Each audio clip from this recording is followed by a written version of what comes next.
Hello दोस्तों, मैं आप लोगों को अपना चैनल मुख्य मुद्दा में हार्दिक स्वागत एवं अभिनंदन करता हूं।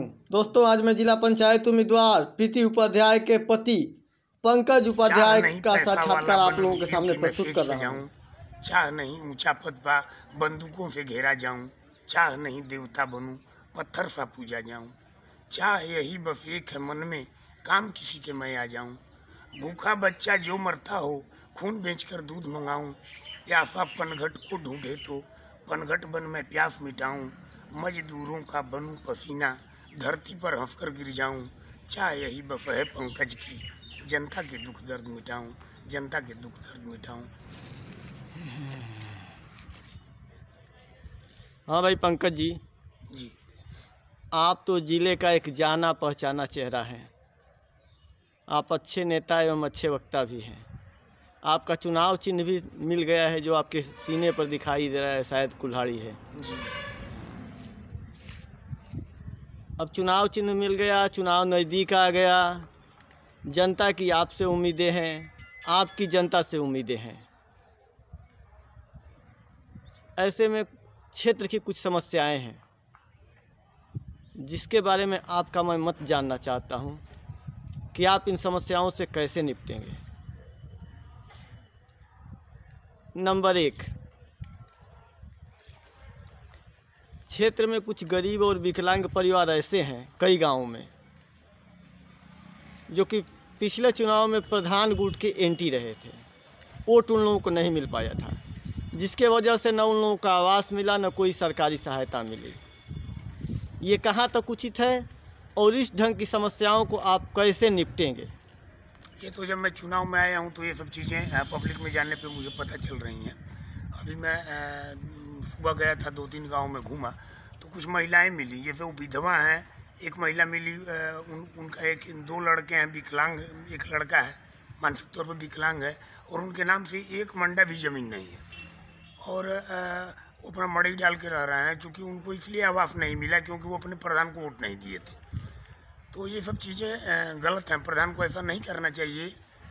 प्रधान अगर ऐसा कर रहा है तो सेक्रेटरी को तो कम से कम, जो सरकारी नुमाइंदा है, उसको ऐसा नहीं करना चाहिए। और अगर ऐसा वो लोग कर भी रहे हैं तो उस पर नकेल कसने का एक उपाय है कि उनको लेके जाकर डीएम को एप्लीकेशन दिया जाए कि इसको तत्काल आप कार्रवाई करें। जो हकदार है जिस चीज़ का उसको मिलना चाहिए। तो ये सब लोकल पॉलिटिक्स में आपस में लोग एक दूसरे की नुकसान करने के चक्कर में ये सब कर रहे हैं। तो जिनकी जो लड़ाई है, जिनका जो अधिकार है, उसके लिए हम लोग चुनाव परिणाम जो भी है उससे नहीं मतलब है। मैं छात्र संघ का अध्यक्ष रहा हूँ, मैं पब्लिक में चल रहा हूँ, जहाँ जहाँ जो समस्याएं लोगों की मिल रही हैं उसको नोट कर रहा हूँ। और चुनाव के बाद अभी तो हम लोग चूँकि वोट मांग रहे हैं उसी में हम लोग बिजी हैं, लेकिन उन मुद्दों को मैं नोट कर रहा हूँ और चुनाव के बाद उसकी लड़ाई लड़ूंगा और उसको पूरा क्लियर कराऊंगा। जो गरीब है उसको मदद मिलनी चाहिए। अब ये थोड़ा है कि प्रधान को वोट नहीं दिया तो प्रधान उसका काम नहीं करेगा। जी। एक बात और बताइए, एक इसे कहते हैं ऐसे लोगों को दबा कुचला हुआ व्यक्ति। जी। मतलब शासन सत्ता का सहयोग न मिलना और क्षेत्रीय नेताओं द्वारा दबा देना, क्या ऐसे लोगों की आवाज़ बनकर आप उभरेंगे? जी, मैं बिल्कुल आवाज़ बन के उभरूँगा। चूँकि जितने भी प्रत्याशी चुनाव लड़ रहे हैं वो जब पब्लिक से मिलने जाते हैं तो उनके पीछे एक भीड़ का काफिला होता है, जिसके कारण जिनकी जो समस्या है वो उनसे कह नहीं पाते अपने प्रत्याशी से। और मैं चूँकि अकेले जाकर मिलना पसंद करता हूँ, क्योंकि ताकि सामने वाला अपनी बातों को कह पावे, मैं उसकी भावनाओं को समझ पाऊँ। तो इस दरमियान हमसे लोगों ने बताया, कुछ औरतें थीं, वो बताएं कि ये हम लोगों के साथ समस्या है। एक विकलांग लड़का था, वो रोने लगा देख के कि मैं विकलांग हूँ, मेरे पास ज़मीन नहीं है और हमारे प्रधान जी ने हमको आवास नहीं दिया। हमारा विकलांग सर्टिफिकेट भी बना हुआ है लेकिन पेंशन के लिए पैसा मांग रहे थे। तो इन समस्याओं से मैं बहुत अच्छी तरह रूबरू पहले से भी था। क्योंकि चुनाव का दौर है तो डायरेक्ट इंटरपर्सनल रिलेशनशिप हो रही है, बातें समझ में आ रही हैं कि क्या हुआ है और क्या नहीं हुआ है। तो उनकी लड़ाई में लड़ूंगा। जी। चलिए, उन लोगों के लिए आप आखिरी चिराग साबित होंगे। और समाज की पंक्ति में आखिरी आदमी की बात करना और सोचना, यही राजनीति है और यही सेवा है। ये तो बात आपकी पंडित दीनदयाल उपाध्याय के सिद्धांतों पर अक्षरशः उतरती है। या ये कहिए कि दीनदयाल उपाध्याय की आवाज़ आज पंकज उपाध्याय के जबान से निकल रही है। चलिए, आपकी सिद्धांत और विचारधारा काफ़ी काबिल तारीफ़ है। एक समस्या और है, इटारी घाट 12 रोड जो देख रहे हैं, सुहौल में इस रोड की चौड़ाई नक्शे में, राजस्व नक्शे में जिसे कहते हैं, 2 लट्ठा है, लेकिन 7 लट्ठा ऑलरेडी आज RCC हो गया है और फिर रोड का विकास के लिए चौड़ीकरण का सरकार का। इस स्थिति में सुहौल के लोगों को 1 रुपया मुआवजा नहीं मिला, जबकि पूरे हिंदुस्तान में 4 गुना मुआवजा मिला। जितनी ज़मीन मिलती है उससे सर्किल रेट से 4 गुना मुआवजा मिलता है, लेकिन सुहौल के लोगों को नहीं मिला। इस संबंध में मुख्य मुद्दा चैनल ने भी एक वीडियो जारी किया था, जिसमें ये दिखाया था कि क्या सुहौल भारत का हिस्सा नहीं है। इस पर काफ़ी प्रतिक्रिया आई थी। इस संबंध में क्या कहना चाहेंगे? सुहौल के लोगों का या इस क्षेत्र के लोगों को कैसे न्याय मिलेगा, कैसे उन लोगों का मुआवजा मिलेगा जो उन लोगों का हक सरकार मार रही है? सरकार जो ज़मीन एक्वायर करती है उसके लिए उसको मुआवजा देना पड़ता है, ये सही बात है, उसको मुआवजा देना चाहिए। और मुआवजा जिनका ज़मीन एक्वायर गवर्नमेंट के द्वारा किया जा रहा है, NH नेशनल हाईवे के द्वारा, तो उन लोगों को आना पड़ेगा, और उसकी लड़ाई हम बखूबी लड़ेंगे। अभी तो चुनाव का वक्त है, लेकिन वो लड़ाई ज़रूरी है, क्योंकि इसमें तमाम ऐसे लोग हैं जिनके पास मतलब थोड़ी सी ज़मीन है, 1 मंडा ज़मीन है, उसमें मड़ई डाल के रह रहे हैं, आधा मंडा उसमें चला गया, वो आदमी बड़ा परिवार है, कहाँ रहेगा, नहीं रहेगा। तो उनको मुआवजा मिलना चाहिए, और अगर मुआवजा मिलेगा तो जाकर फिर दूसरी जगह अपना ज़मीन खरीद कर अपना घर बनाएंगे, अपने परिवार को बसाएंगे। उनकी लड़ाई को हम लड़ेंगे। रोड पर अनशन वगैरह भी करेंगे? अनशन रोड पे क्या, DM के सीने पे चढ़ के आमरण अनशन हम लोग किया करते हैं जी। भाई ये तो आपकी काबिलियत है, और इसको देख चुका है क्षेत्र, यहाँ की जनता भी देख चुका है कि आप DM के सीने पर यदि कोई कदम रख सकता है, कोई प्रत्याशी जिला पंचायत का, तो एकमात्र पंकज उपाध्याय है। एक बात और बताइए, सुहौल गांव के दक्षिण तरफ एक बाहा खना गया है, बाहा पानी निकासी के लिए, जिसका मुआवजा आज तक सुहौल के लोगों को नहीं मिल पाया। इस संबंध में आप क्या कहेंगे? कैसे इन लोगों का अपना अधिकार मिलेगा, अपना मुआवजा मिलेगा?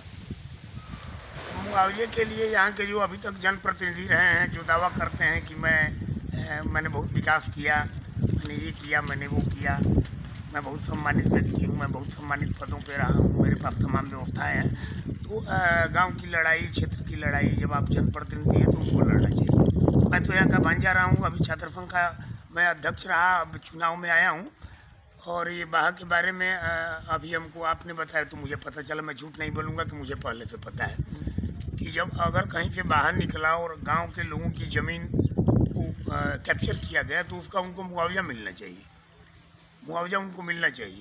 और वो बाहा भी अगर निकला है तो इसलिए निकला है कि पानी जहाँ एक्स्ट्रा हो जाएगा तो बाढ़ के टाइम में या इस टाइम में वो निकल जाएगा। तो कोई भी समस्या क्षेत्र की रहेगी तो उसके लिए हम लड़ाई लड़ेंगे जी। एक बात और बताइए, यहाँ पर लगभग 50 वर्ष पहले एक डॉक्टर की नियुक्ति हुई थी अस्पताल जी, एक अस्पताल है जिसमें डॉक्टर की नियुक्ति भी हुई थी। विगत 10 वर्ष से यहाँ डॉक्टर दिखाई ही नहीं देते हैं, लाखों रुपया तनख्वाह लेते हैं और वहीं से चले जाते हैं, क्योंकि जो भी डॉक्टर होते हैं CMO के हैं, बड़े नेताओं के यहाँ सेटिंग करके केवल तनख्वाह उतारने का काम करते हैं। यहाँ आयुर्वेदिक अस्पताल भी एक है हम लोगों के हनुमान जी के पीछे जी, वहाँ भी बहुत दिनों से मैंने आज तक डॉक्टर ही नहीं देखा। और यहाँ जो ये प्राथमिक चिकित्सालय हम लोग के यहाँ है, हाँ, पूर्वी स्कूल के पास में ना, तो वहाँ भी डॉक्टर वॉक्टर नहीं रहते हैं।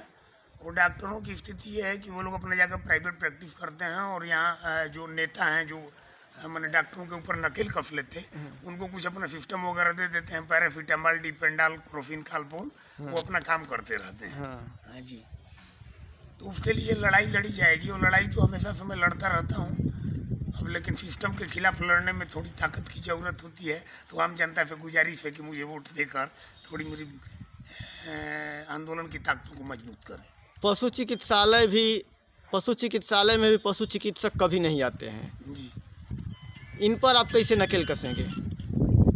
नकेल कसने का पशु चिकित्सालय है तो उसके लिए उनके जो अधिकारी हैं उनसे मिलकर एप्लीकेशन देकर उनसे पहले तो हाथ जोड़ के रिक्वेस्ट किया जाएगा कि क्षेत्र की समस्याओं के लिए, पशुओं के लिए जो है योगी जी की गवर्नमेंट है ये कह रही है कि नहीं पशुओं का हम भला चाहते हैं, तो कम से कम जो पशु बीमार हैं उनके इलाज के लिए तो व्यवस्था होनी चाहिए। इसके लिए हम लोग वही नकेल कसने के लिए आंदोलन करेंगे, रिक्वेस्ट करेंगे, सड़क से जेल तक लड़ाई लड़ी जाएगी। मतलब कि सुन लो ना सुनबो तो पूछ दे। जी जी जी। यही बात ना, बहुत अच्छी रणनीति है। आजकल कुछ अधिकारी और कर्मचारी वर्ग सीधी बात सुनते भी नहीं हैं। एक बात और बताइए, सुहल पानी टंकी है, विगत 35 वर्ष से पानी की सप्लाई नहीं होती है और प्रत्येक व्यक्ति पर पानी का जो बिल है आज भी आ रहा है और बढ़ रहा है।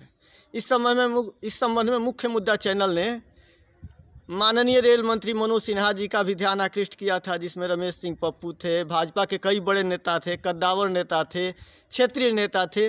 मुख्य मुद्दा ने इस बात को उठाया था। मनोज सिन्हा ने कहा कि इसके लिए हाई कोर्ट में अपील करना पड़ेगा, हम प्रयास करेंगे, लेकिन आज तक कुछ हो नहीं पाया और पूरा गांव कर्ज से डूबता जा रहा है। इस संबंध में आप क्या करेंगे? कोई प्रयास या कोई योजना? इसके लिए जिम्मेवार जल निगम जो पानी का सप्लाई करता है, हाँ। सबसे ज़्यादा वो जिम्मेवार है। जहाँ से आपके पानी की पाइपलाइन ब्लॉकेज है उसके आगे का आपको ऑलरेडी कनेक्शन काट देना चाहिए। अब उनके यहाँ जाने पर वो कहें कि आपने एप्लीकेशन देके कटवाया नहीं। आपकी जिम्मेवारी बनती है कि जब यहाँ से पानी आगे नहीं जा रहा है, अब जैसे हम लोगों के टोला में हम जब छोटे थे तो वहाँ पानी की सप्लाई आती थी, उसी पानी से हम लोग मतलब आम लोग पानी पीते थे या रहन सहन सारी चीज़ें होती थी, या फिर कुएं का पानी या फिर ये पाइपलाइन का पानी था। चापाकल बहुत कम हुआ करते थे। तो अब तो समरसेबुल का मामला आ गया, लेकिन ये पानी टंकी का जो पानी है ये बहुत अच्छा है। तो ये तो पहला काम तो ये लोग अपना पाइपलाइन क्लियर करें, और जो पहले के लोगों का जो जिनका अभी तक ये पैसा ले रहे हैं कि मैं पानी दे रहा हूँ, जब पानी आप दे ही नहीं रहे हैं तो पैसा आपको कहाँ से मिलेगा? जी। तो नहीं, बिल तो आ रहा है, बिल तो बढ़ रहा है। बिल बढ़ रहा है। हाँ, तो बिल कैसे इन लोगों का माफ़ होगा? माने उपभोक्ता कैसे बचेंगे बिल से, जब पानी तो लिए नहीं लेकिन बिल आ रहा है? उसके लिए जो माननीय मंत्री जी, एक्स मंत्री जी की बात आप कह रहे थे कि कोर्ट की बात, तो कोर्ट की शरण तो लेनी ही पड़ेगी। उसके लिए गवर्नमेंट पे मुकदमा करना पड़ेगा, सरकार पे ही मुकदमा करना पड़ेगा कि अभी जो सरकार है या इधर इससे पहले जो सरकारें रही, या फिर जो जल निगम पानी सप्लाई वाला विभाग है उसके ऊपर मुकदमा करना पड़ेगा कि आप उसको हम बनाएंगे। मतलब ये कि आप इतने दिनों तक जब पाइपलाइन ब्लॉकेज है तो आपका बिल क्यों आ रहा है? और ऐसा नहीं है कि जो लोग कनेक्शन लिए हुए हैं कि उसके लिए तत्पर नहीं है। जिसके यहाँ बिल आ रहा है वो जानता है कि ये सरकार का पैसा है, हमको आज नहीं तो कल किसी न किसी हालत में देना ही देना है, तो वो चिंतित रहता है। वो जाकर एप्लीकेशन भी डालता है, कोई सुनवाई नहीं है, कोई रहता ही नहीं है। एप्लीकेशन किसको दे पब्लिक? बहरों को सुनाने के लिए कभी कभी ऊंचे आवाज़ की जरूरत पड़ती है, भगत सिंह ने कहा था। तो बम की तो बात नहीं है, लेकिन कम से कम कुछ न कुछ तो होना ही चाहिए। तो क्या भगत सिंह वाला प्रयोग हो सकता है क्या भविष्य में? तो उतना बड़ा प्रयोग करने की जरूरत ही नहीं है इन छोटे लोगों के लिए। जी जी हाँ, लेकिन हाँ, विचार तो वही है। विचार वही है। चलिए, अच्छी बात है। एक बात और बता दीजिए, अब यहाँ पर महावीर जी की गली केवल एक राजनीति के कारण नहीं बन पाया, वहाँ वोट नहीं मिला। हाँ, वहाँ वोट नहीं मिला। यहाँ के जो सम्मानित जनप्रतिनिधि थे, एक्स जनप्रतिनिधि, जो कि फिर कहीं न कहीं अपने आप को जनप्रतिनिधि बनने के या बनवाने के चक्कर में पड़े हुए हैं। तो उनका कहना था कि यहाँ हमको वोट नहीं मिला। अरे कोई 5 लोगों ने वोट नहीं दिया। हनुमान जी ने आपका क्या बिगाड़ा था? हनुमान जी ने तो आपका बिगाड़ा नहीं। उस गली में जाने पर शर्म आती है कभी कभी हम लोगों को, लेकिन बट कोई बात नहीं। वो तो कहते हैं कि एकदम हम चमका दिए हैं, क्षेत्र को चमका दिए हैं, सुहौल को चमका दिए हैं। सुहौल तो हमेशा से चमकता रहे और क्षेत्र के चेहरे पर तो हमेशा से चमक रहती है। इसको कहाँ कोई चमकाएगा? हाँ, तो ये कह रहे हैं कि हमारे वजह से चमकती है। ऐसा कुछ नहीं है। ये मानदा बाबा की धरती है, उनके आशीर्वाद से हमेशा चमकती रही है, चमकती रहेगी। पर प्रतिदिन एक्सीडेंट हो रहा है। अभी सुजानपुर के एक भाई बहन मर गए BHU में जा कर के। रीज़न ये है कि यहाँ बालू माफिया सक्रिय हैं और पुलिस के लोग और प्रशासनिक अधिकारी बालू माफियाओं से मिल कर के रात में, दिन में 2 बजे रात तक, 3 बजे रात तक बालू की सप्लाई पुल के उस पार कर देते हैं। इस पार यदि बालू 30 रुपये फीट है तो पुल के उस पार जाकर 90 रुपये फीट हो जाता है। ऐसी स्थिति में वो ऊपर से नीचे तक बालू भर देते हैं और पूरा रास्ता बालू गिरते हुए जाता है। आप प्रतिदिन एक्सीडेंट का एक बहुत बड़ा कारण है और रोज़ 2-4 लोग मर रहे हैं। इस समस्या को जनता से आप कैसे निजात दिलाएंगे?